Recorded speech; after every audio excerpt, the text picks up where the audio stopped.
So why move to Lightning? So I've been involved with a number of projects on systems where you have to upgrade the system and you spend lots of money and time doing that, and at the end you go da-da and there is no change. Lightning is something that's really convinced me it's worth doing.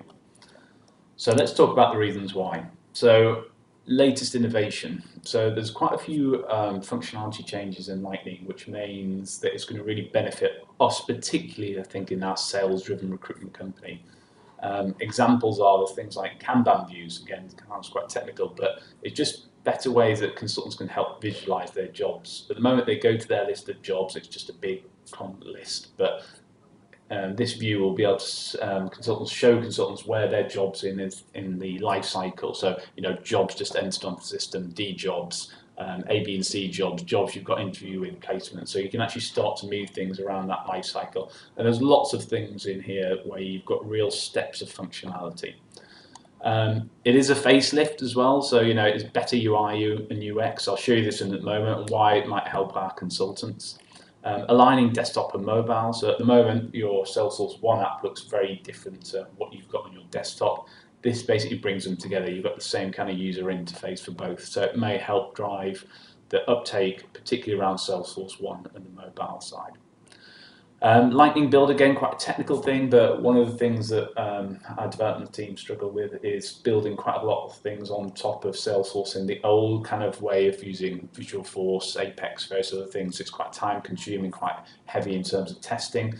Lightning Builder is just a way that you can build things in Salesforce super quick and with less technical expertise needed. Not quite declarative, not consultants doing this or BAs, but so that it's going to take a lot quicker. Also, there's more and more things on the App Exchange that are going to be Lightning only, so really important that we get there. Also, Lightning for Outlook as well, so the out-the-box integration that goes along with plugging in Outlook into your Salesforce org, which is you can see on another part of the Salesforce roadmap. Reasons not to go, so no tangible ROI, so it's really hard to put an ROI on this particular project, but hopefully in this video we'll kind of explain some of the reasons why you might want to do it. The second part is it is a reasonably big change, so it's going to have to be more kind of training, more change, more disruption for your consultants as they move to a slightly different system. As we've learned from previous projects, so what you don't want to do on this also is just a straight lift and shift and try and make everything the same. The whole point of moving to this new interface is so you can make things better. You can actually make processes more streamlined, put more important information in front of the consultants at the right time. Let's just go and have a quick look at what I mean by Lightning. So this is a org that's in Lightning. It's a standard org, so this is not kind of the S3 functionality, but the couple of things I want to show you is, it looks much nicer, okay, great you might say, but this homepage is a really good example. Our current homepage on Salesforce is really quite basic and you have no real control about what you want to show in there. But on here I've embedded a graph, but a pipeline graph of how you're doing in terms of your jobs, and this is the kind of funnel that I kind of talked about before. Your interviews for the week, which you wouldn't be able to do on our current homepage. You've got things like Einstein Assistant that might could start to surface important information to consultants. You've got news feeds about what that person's interested in. So, for example, if I started entering a business called S3, the news feed would start to look for anything around S3. You've got your live jobs, today's events, tasks.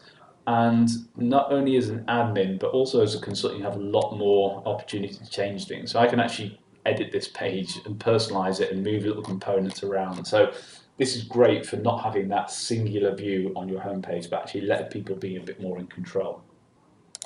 I'll show you just one or two more pages just so you can see. Let's just go to a contact record. So again, it looks very different. So in Salesforce Current, we have a candidates page that we've really heavily customized, spent a lot of money and time doing it, and it looks a little bit similar to this. And this just comes out of the box. So, you have the details of the person right here, then you've got all the kind of related things. So what's happening in terms of their activity. If you want to have a look kind of the details of that person, more fields, you can click on here.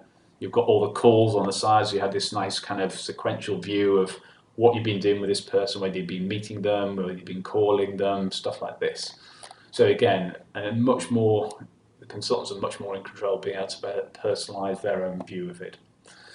So again, it is upgrade. It will take a little bit of time and work for us to do that, but it's going to give you a lot back in return. It's going to make it nice. It's going to make it easier to use. But the key thing is we'll be able to change some things in the system to surface information at the right times and make streamlined processes.